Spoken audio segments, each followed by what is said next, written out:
Alright, I've got a matching 426 Hemi that belongs to a 71 Charger, and you wouldn't believe what was missing.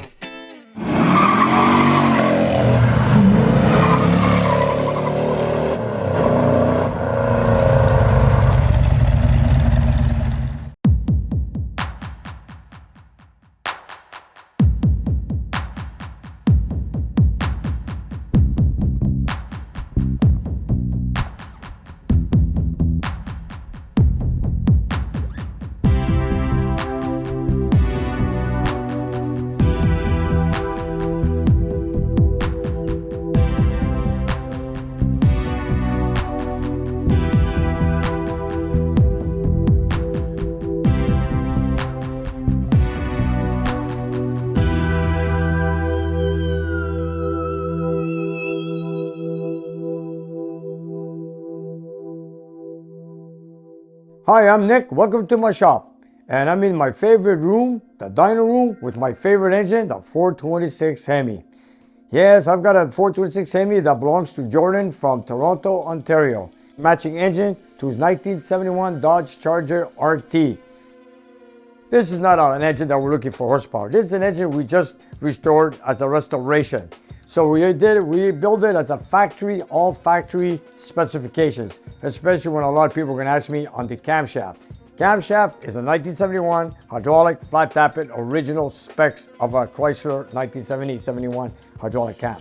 So there you have it. But I just wanted to say something to you guys. You know that every time I put an engine on the dyno, sometimes it goes well, sometimes we have issues. If you guys noticed last time we had the max wedge on the dyno, we had some problems with the distributor. And you know, in this case, we have another big block Mopar. And of course, my client also brought in his dual point distributor to put it in, tune the engine up with his distributor. But in my situation, because I got a brand new camshaft in here and I want to start it right away and breaking the cam with any issues, I used my electronic distributor, as you can see here, to get it running. So eventually, I did break in the cam. Everything went well, but we had an issue. You know, I did the timing, I broke in the cam, but the problem is, I believe we have a carburetor problem. Or carburetor problems, one or two, I do not know. So what I want to do is I'm here today and get it fixed. Because, you know, like we say a lot of times, you know, you put an engine on a dyno, you look for leaks, vacuum leaks, water leaks, oil leaks, or whatever. But there's more to that. Putting an engine on the dynos, a lot of people want to know what kind of horsepower and torque they are going to make. But in this situation, in my case, I like to see that the cam breaks in, oil pressure is good when it warms up, make sure the rear seal does not leak, make sure the tuning of the timing is great, there's no misfire, if the valve springs are good enough for high RPM, and of course tune the carburetors to the engine. Also for you guys out there that want to know something, there's no automatic choke on a 1971, the last year of the Hemi. 1971, all the Hemis came with a mechanical choke cable with a mechanical linkage, as you guys can see right here. So this is a very unique piece. It only comes in 1971, right here. So I'm gonna get it started, warm it up, and we're gonna take a test. And I'm just gonna make a test, but I cannot make a test with these carburetors because we seem to have an issue. So what I've told George is to put an overhead camera so I can see what's going on. So I'm gonna get it running. You're gonna see it running really bad. I'm gonna shut it down, check out the video, and then proceed to see what's going on with these carburetors. And I'm sure it's not the ignition on the distributor, but this is a brand new distributor, brand new wires, brand new plugs, and it should not be an issue. But I am blaming the carburetors. And by the way, they look like they've been rebuilt, but they've been rebuilt over 10 years ago by, not by Orky, someone else in the, I believe somewhere in the West Coast. Somebody restored these carburetors, but they were restored about 10 years ago. So they're practically maybe dried up. I don't know. Right now I'm gonna put fuel in them. Let's get it started, warm it up, and we'll take it from there. This engine was rated 425 horsepower at 5,000 RPM, and the maximum torque it made out was like 490 foot-pounds of torque. But you know, we're not looking for power. This is a restoration. As you guys can see, it's got the original exhaust manifolds on it. And at the end, when it's all tuned well, we're gonna work with the dual point distributor. But now I just wanna work on the carburetors. But you know, we're not looking for crazy numbers. It's got the factory connector rods, which are very big and heavy. You know, sometimes when a lot of people say the weak link on a 426 Hemi is the connector rod that is so big that sometimes when you rev it high, they come out to the side of the block for some reason. Now, this is a Very good engine, very clean. It is a matching motor. It's got the original connector rods in it. Of course, we refreshed the bearings and everything. We did a valve job. We put a factory cam in there. So I just want to get it going and just get factory horsepower. This is what my client Jordan wants, and this is what we've done. I spoke to my client Jordan and said that, Nick, I'm not going to race this car. I'm not a heavy driver. I don't push hard. Take it up to 5,200 RPM, no matter what horsepower it makes, I'm happy. And I got to respect that because, this is a matching engine to the car, and it's not my engine, and I got to do what the customer wants. And if you guys want to know what it does above 5,200 RPM, I'm sure it'll make a lot more power. Like I said, from the factory, it made 425 horsepower at 5,000 RPMs. Okay, you guys, it's dyno time. All right, so we're gonna get some 94 octane fuel. After all, this engine is designed with a 10.2 compression ratio, cast iron heads. Of course, we've got new pistons, 10.25 compression from the factory, which is this one here where you calculate at 10.2. And we're gonna put Petro-Canada 94 octane. All right, we're just gonna get it started. We're gonna warm it up. I'm gonna make a little test so I can show you guys the issues we're having. It's not an ignition problem, it's a carburetor problem. So I'm gonna have to make a little test here, see how bad it runs, so I can take a look inside the carburetors with our camera. Then go into my engine room and take a look and see what's going on. And to see, is it one carburetor? Is it two carburetors with the issue? I do not know. But you guys are gonna see that this thing is not gonna run well. So let's go.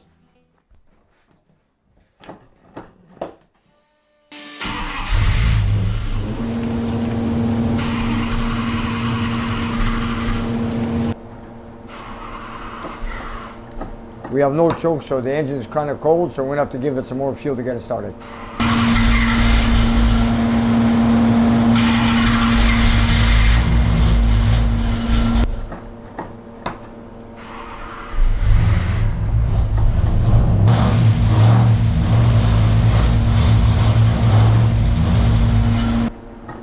Wow, there's no fuel in there?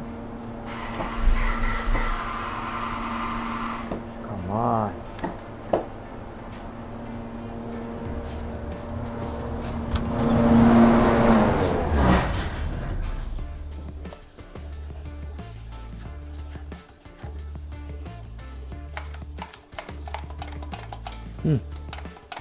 Already had a hard time starting it the other day, and now I got no fuel coming from the front carburetor. Okay. Seem to have a problem before we even get it started. I broke in the cam, it started, so it needs a lot of fuel. Anyways, you know what? Let's try warming it up like this and see how it goes. Okay, if not, I'm gonna start taking apart the carburetors. But I was lucky the other day. I got it started just to break in the cam, and for some reason, it doesn't want to start now. Let's give it a shot, let's go.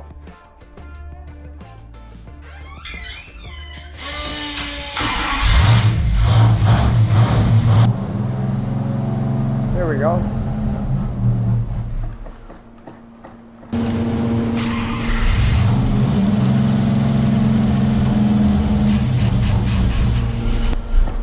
Oh my God, super lean.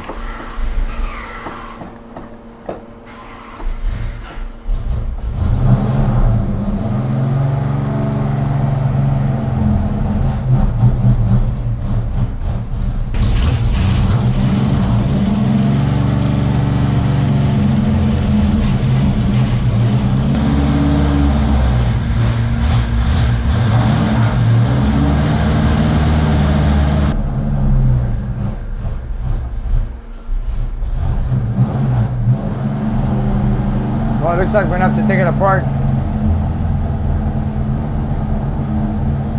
Here, let's go back outside.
warm it up a little bit.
Okay, we finally got it to idle.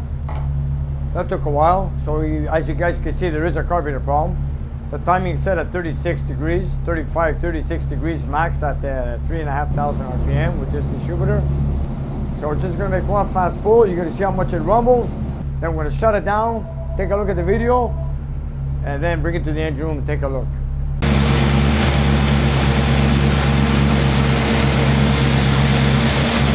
Okay, we're ready. Here we go.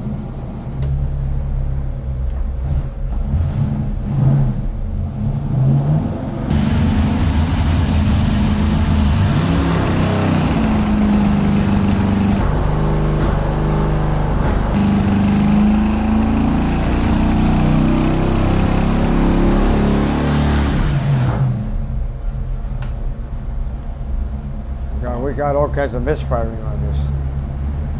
Okay, so you can see it stumbled, shook, everything. Anyways, now it did not go smooth at all. You know, I loaded it to 3,200 RPM so we could get it started on the RPM range. And, you know, as you can see, it stumbled, misfired, and I know there's an issue. So let's take a look at the video so I can see what's going on with the camera work that George put up for us, and we'll take it from there. All right. So we got the video on the computer. I want to take a look, see what's going on. And let's get on board and see what we've got. Here we go. Let's see if we see anything right here. Here we go.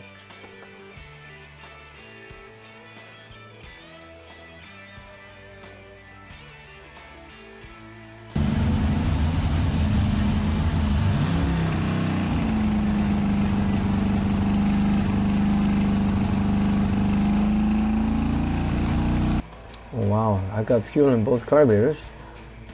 Oh, wow. I'm going to back it up a little bit, take another look. I see the accelerator pump is not working on the front carburetor.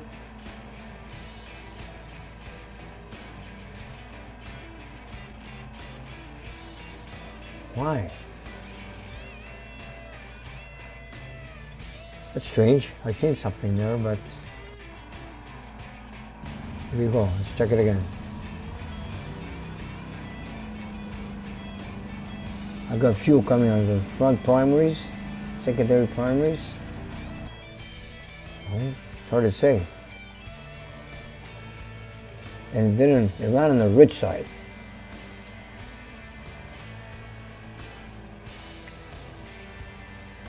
You know what? Tell you what.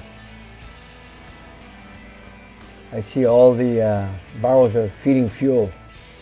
Maybe we'll just go take off the tops on this carburetor, see what's going on. That's what I'm going to do. Let's go inside to the dyno room, take off the two tops on the two carburetors, see what we've got in there. All right, we just took a look at the video. I see fuel coming out of all the barrels. So you know what? They've been in storage for 10 years. Maybe something is in there, I'm not sure. So I'm gonna remove one cover on each carburetor to take a look inside, see what we've got. So let's get started and see what we've got in there.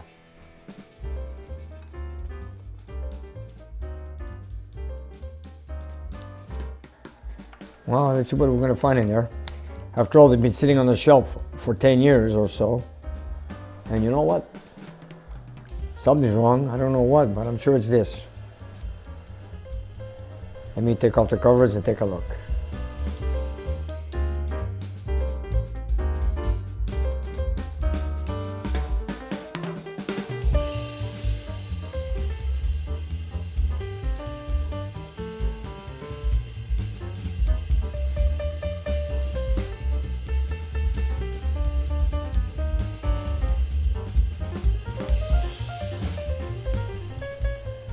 The flow level looks good.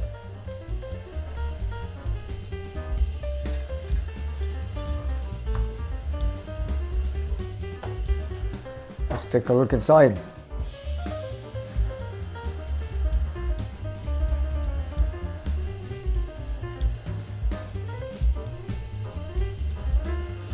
Seems like it's all there. Wow. Strange. Very strange. I don't see anything obvious. I don't know. So you might see another primary gesture 89. Let me take one out and see. Let's take a look.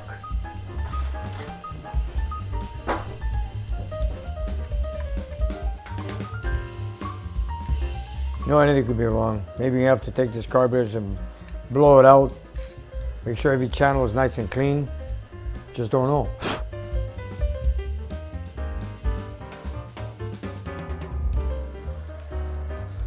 Yep. 89. Gaskets dry up, you know, when it sits around for a long time, you know, all the gaskets and dries up. Or sometimes some dust got somewhere. Who knows where they were in storage. Maybe some dust got somewhere and blocked the an opening. I don't know. You know, 10 years in storage, anything could happen. Meantime, let's take a look around here. You know, when you do carburetors and you put them in storage for a long time, you got to put them in a airtight bag if you're going to put it for storage for a long time so they can stay nice and fresh, because, you know, sometimes the air and the heat, the humidity gets to them while they're in storage. So it'd be a good idea to put them in an airtight bag. Now these, when they came here, they were sitting on top of the engine. Now, were they sitting on the engine for a long time? I'm not so sure. So, for our reason here, we have to find the problem. See, I want to make sure that the gaskets are correct. I'm looking at it. The gaskets are good. Right there. Maybe we'll take off the other side, take a look also.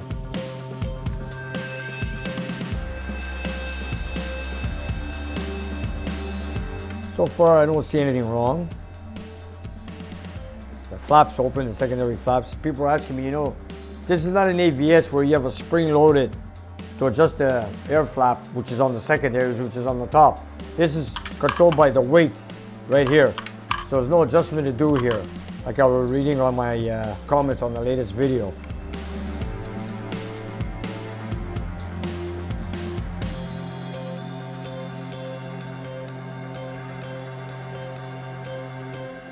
I remember once, many years ago, I've taken apart, well, a couple of carburetors, nothing but rust, a lot of rust. And you know, that was a major cleanup. But in this case, there's no rust in it. But I remember another carburetor I worked on a Hemi a long time ago, that no matter what I did with it, I couldn't make it work. I don't know, for some reason, was there a defect from the manufacturer? I wasn't sure. And who knows how this ran in the car when they were on the car when they were brand new. I'm not sure. Wasn't there to see it. So maybe let's open up the other carburetor in the front. We'll take off the front cover on this one. We'll take a look. In the meantime, I'll temporarily put this back. I know people are going to say, you know what, Nick, you need a ruler. I don't need a ruler. I've done so many of these. I don't need a ruler. You know, some people buy new carburetors. This way you have no headaches. which I understand. You know, sometimes they warp, they get dirty, sometimes you can't clean them out good, or they have corrosion, or the shafts are too loose. When you have all that issues, just get a new carburetor. Okay, let's take apart this one now. Here we go. Maybe we might see something in this one.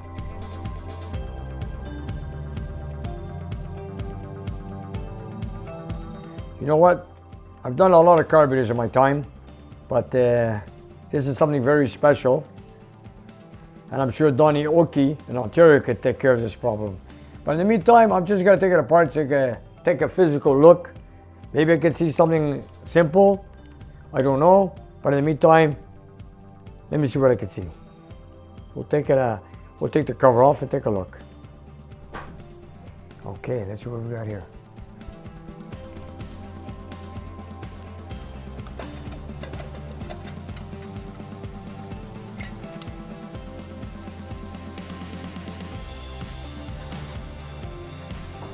This is the accelerator pump.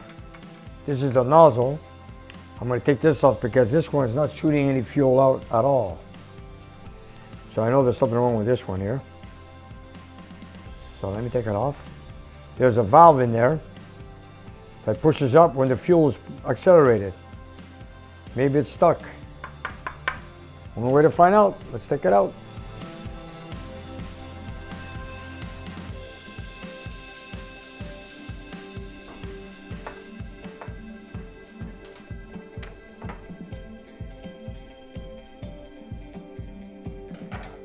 I'm going to blow air through that just to make sure. And there's a check valve right here. Let's take a look. I'll take that out also. Right over here.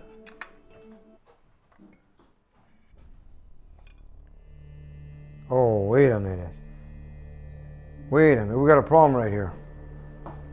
Here's the problem. Take a look right down. There's no jets. All four are missing. 1, 2, 3, 4. All the jets are missing. Here, let me show you guys. I'll take off the rear. Wow. Here we go. Look down here. You see 4 brass jets, and these 4 are all missing. And that's why it ran rich. Okay. Oh, you gotta be kidding. Somebody who overhauled them forgot to put the 4 jets on the front carburetor. You gotta be kidding me. Anyways, you know, it happens. But anyways, you know what? We're going to, let me check the check valve for the accelerator pump. And then I gotta go find now 4 jets. Okay, here's the check valve for the accelerator pump, because on the front carb, the accelerator pump wasn't working. Nothing to do with the jets. It's all in the float level. See, if you take a good look, the fuel is all in a good, all the fuel level is great. It's good. And there's the check valve I want to show you guys for the accelerator pump. Let me just take it out when I get a chance. Here we go. This is a check valve. It's got a ball in there. So the fuel goes only one way. Yeah, it's there. It's working. You see it? For some reason, why isn't the accelerator pump working? We're going to find out. Let me look into it. But I'm very surprised that 4 jets are missing on the front carb. I can't believe it. Wow. Anyways, at least we know now. So now, I got to go through my kits and find the jets. And of course, the right numbers for each corner. This is 1971. I'm going to show you how it's done. Okay, there. And then there's a check valve right here. Okay, I'm going to blow air through the nozzle. Let's go blow air through the nozzle here. This is a squirter. It had no fuel coming out of it at all. I'm going to blow air. Then after that, I'm going to get the shop manual for 1971 Hemi so I can show you guys what jets go in what location. And then I pull out my carburetor kits, get the right jets, put them in there, and then get it running again, see what it does.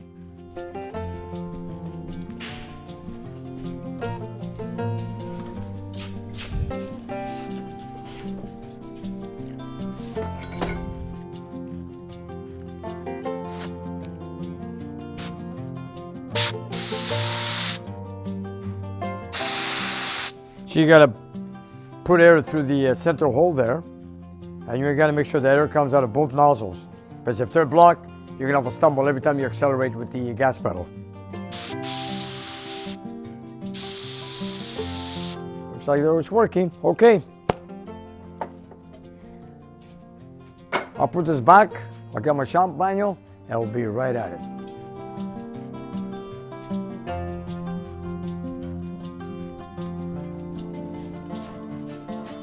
I didn't expect this one. Wow. 4 jets are missing. Right in front of me. I didn't even realize it. I cannot believe that. I said earlier it's not a jet problem.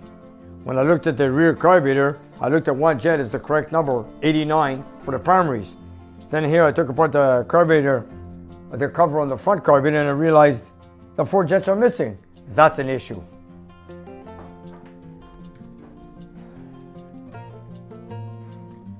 Okay, so I took off the baffle plates so I could put the jets underneath. If you take a good look, you guys, there's no jets there whatsoever. There's one there, and there's one here, and all 4 missing, also the other side. And over here, if you take a good look, they have brass jets right over here. Okay, let me get my shop manual, I'll be right back.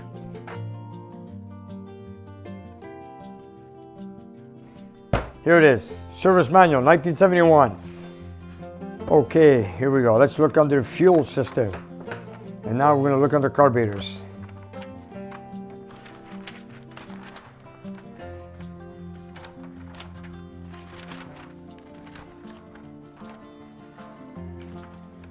Okay.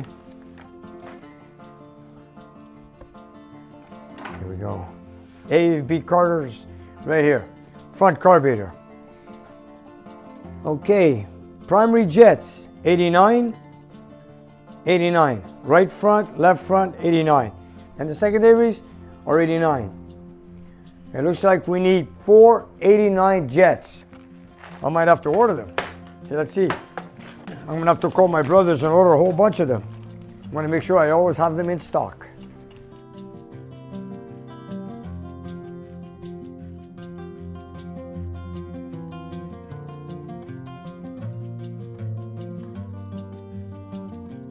Flow levels are good. Jets are all in place.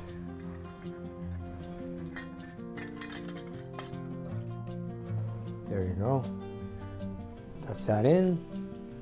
We've got everything for this one too. See, if you take a good look, the jets are in place now. I've installed 4 jets of number 89, which is from the factory. How do you forget to put the jets back in the carburetor? Can't believe it. Anyways, it is what it is. Let's get it done and let's get it started. Put my O2 sensor on. Most important thing, the air fuel ratio. Come on. Okay, here we go.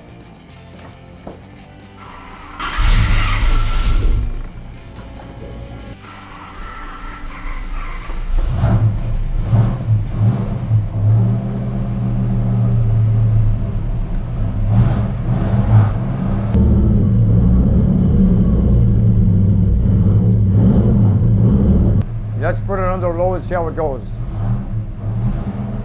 I need to warm it up a little bit so I can get the air fuel adjusted on idle.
vacuum, so the power brake should work on this car. Okay, let's make a run. Or should I say, let's make a test. Okay, let's heat sink the block, and then we'll take it from there. And I'm going to take it from, let's make sure we're on the same page. Here we go. We're going to start at 3,000 RPM and finish off at 5,200 RPMs at 300 RPMs per second. Here we go. I guess I'm ready.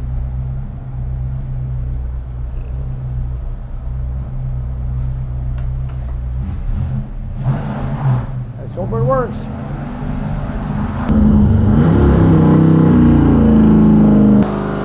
Great, so far good.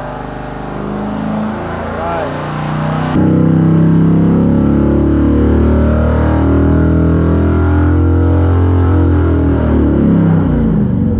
There we go, no more stumble.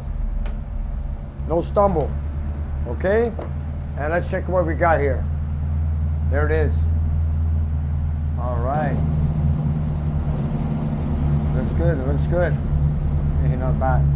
Maybe just shut it down. Those are good numbers. You know, okay, here we go. Wow, 5,000 RPM, we pulled out a 453.3 horsepower. Well, there we go. You know, like they say, this engine makes power up to 6,000 RPM, but since it's a matching number, I don't want to do anything else because my client says, Nick, take it to 5,200 RPM. I don't need to race it. I don't need to see what kind of horsepower. As long as it does better than factories, it's good.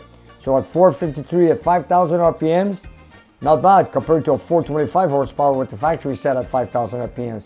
At foot-pounds of torque, we're right there at 4,400. We're at 490 foot-pounds of torque. So we're going to make another test back-to-back, see how it goes. We have no stumble, no backfire, only because the front carburetor is missing the 4 jets. So there we have it. We know we stopped the test at 5,200 RPM and we pulled out 464.4 and it's still climbing. It's still climbing. You know, you can imagine what this thing could do at 6,000 RPM. You know, my original Hemi, I had built pure stock, did almost 496. I presume this would be the same thing, but I use special connector rods on my Hemi. This one here, factory heavy connector rods. You know, we went to 5,200 RPMs and went well, went smooth. What more can you ask for? What do you say, we'll make one more test just to be sure. I've worked with carburetors many times with Hemi carburetors, and I figured, you know what, if I can't figure out the problem, I'll give it to Donnie Orkey in Ontario. But in this situation, 4 jets missing on the front carb, that was the issue. I installed 489 jets, and there we have it. Air-fuel ratio is pretty good. So you know what? It's good. I'll just make one more test back to back, make sure everything is well. Yeah, there we go. Here we go. Put the fan on. Okay, one more test. Here we go. And you know what? I like to run it hotter. I want to see the idle. There's that humble idle like all Hemis have. Let's go take a look, you guys.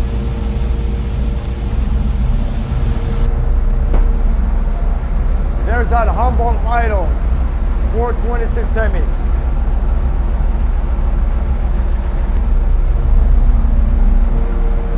Okay, I'm ready to make one more test and then call on the client.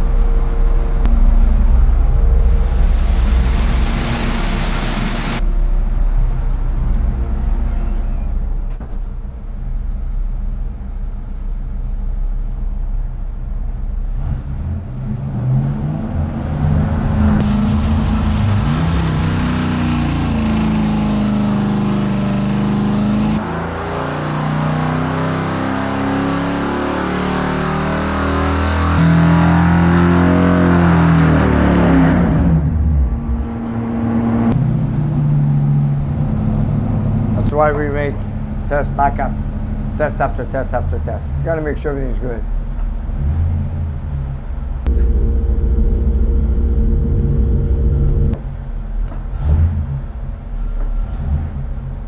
Yeah, we're back at the same horsepower.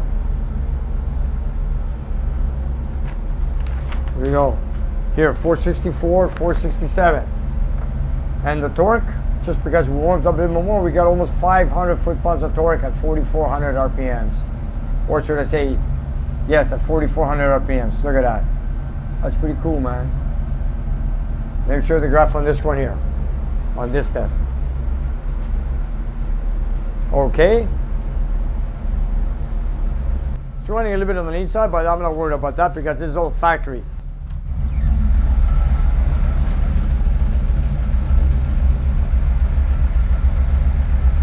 No leak.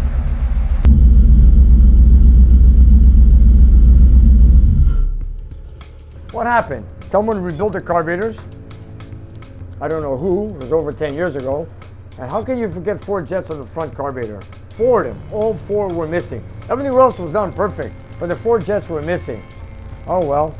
For whatever happened, I don't know. But anyways, we got it fixed. We had located 4 jets in my stock. Put them on, got it going, and we're done. All right, so now I'm going to stay on later on tonight. I'm going to work on his distributor.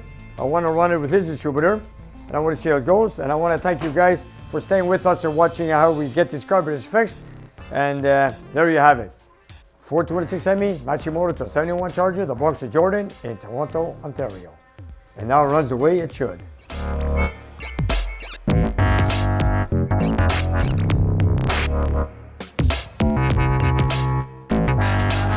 Hey everybody, it's Cameraman George here.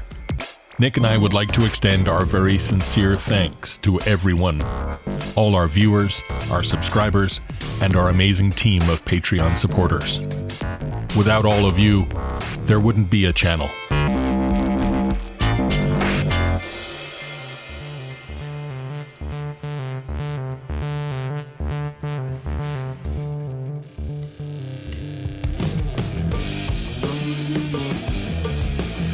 And you guys, if you look down below the video, we have a whole bunch of merchandise that you guys can buy. So whatever you like, buy it, love it, wear it, and enjoy it. And help spread the word of Nick's Garage. And if you have some time, check out our Patreon page. We have extra content and you guys can watch it and take it from there. And we'll see you next time.